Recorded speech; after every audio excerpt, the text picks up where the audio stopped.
தமிழக முதலமைச்சர் பட்ஜெட்ல தமிழகத்துக்கு எதுவுமே நிதி ஒதுக்கல. முதலமைச்சர் அவர்கள் ஒரு விஷயத்தை புரிந்து கொள்ள வேண்டும். பட்ஜெட்டை பொறுத்த வரைக்கும் நேரடி நிதி பகிர்வு, அது நேரடியா டெவல்யூஷன் கிராண்ட்ல அமௌண்ட் வந்துருது. அது எல்லோருக்கும் வெளிப்படையா தெரியும். இன்னைக்கு தமிழகத்தை பொறுத்த வரைக்கும் கிட்டத்தட்ட எல்லா ஸ்கீமுமே சென்ட்ரல் கவர்மெண்ட் ரன் பண்ற ஸ்கீம். முதியோர் உதவித்தொகை மத்திய அரசு நடத்துறது, ஏழைகளுக்கான வீட்டு திட்டம் மத்திய அரசு நடத்துறது, விவசாயிகளுக்கு கொடுக்கக்கூடிய கிசான் சம்மான் நிதி மத்திய அரசு நடத்துறது. இது போன்ற ஆயிரக்கணக்கான லட்சக்கணக்கான கோடிக்கணக்கான பயனாளிகள் ஒரு திட்டத்தில் பயன்படுறாங்க. முத்ரா கடன் திட்டம் பயனாளிகள். ஆனால் நீங்க கூட்டி கழிச்சு பாத்தீங்கன்னா முதலமைச்சருக்கு தெரியும். பல மேடைகள் நாம சொல்றோம், மோடி அவர்களுடைய அரசு வந்த பிறகு தமிழ்நாட்டிற்கு நாம் கொடுத்த பணம் நிதி பகிர்வு அடிப்படையில் 2.5 மடங்கு உயர்ந்திருக்கிறது. சில இடத்துல 3.5 மடங்கு. ரயில்வே ப்ராஜெக்ட் அதிகம். 46,000 கோடி ரூபாய் இன்னைக்கு நேஷனல் ஹைவே வேலை தமிழ்நாடு நடந்துகிட்டு இருக்கு. விமான நிலையம், துறைமுகத்திலிருந்து இவ்வளவு வேலைகள். அதனால எந்த அடிப்படையில் மாண்புமிகு முதலமைச்சர் ஐயா ஸ்டாலின் அவர்கள் எந்த அடிப்படையில் பட்ஜெட்ல தமிழ்நாட்டுக்கு எதுவுமே இல்லைங்கிறாங்க? நான் சென்னை பொதுக்கூட்டத்தில் பேசினேன்.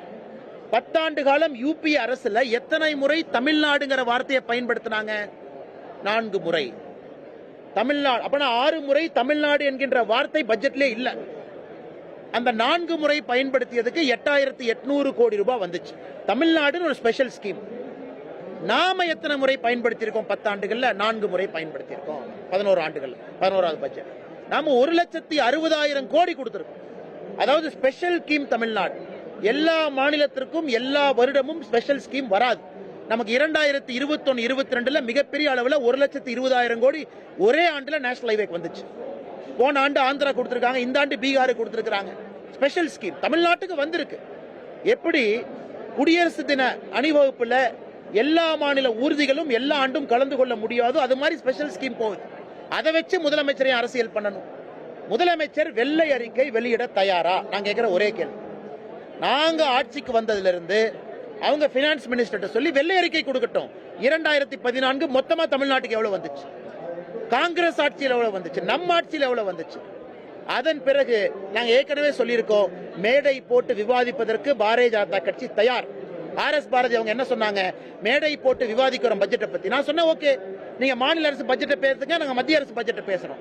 இருவரும் மேடை போட்டு விவாதிப்போம். உங்ககிட்ட டேட்டா இருக்கு, நீங்க வெள்ளை அறிக்கை கொண்டு வாங்க, நாங்க மத்திய அரசு டேட்டாவை கொண்டு வர்றோம். தமிழ்நாட்டு மக்களுக்கு மொத்தமாக தெரியட்டும், யார் தமிழகத்துக்கு எவ்வளவு கொடுத்திருக்காங்க, மோடி ஐயா எவ்வளவு கொடுத்திருக்காங்க, மன்மோகன் சிங் ஐயா எவ்வளவு கொடுத்திருக்காங்க. நான் ஏற்கனவே சொன்னது போல 2.5 மடங்கு, சில செக்டர்ல 3.5 மடங்கு அதிகம். அப்படி இருக்கும் பொழுது எந்த அடிப்படையில் முதலமைச்சர் அவர்கள் தொடர்ந்து இதே போல் பேசுகின்றார்கள் என்று எனக்கு புரியவில்லை.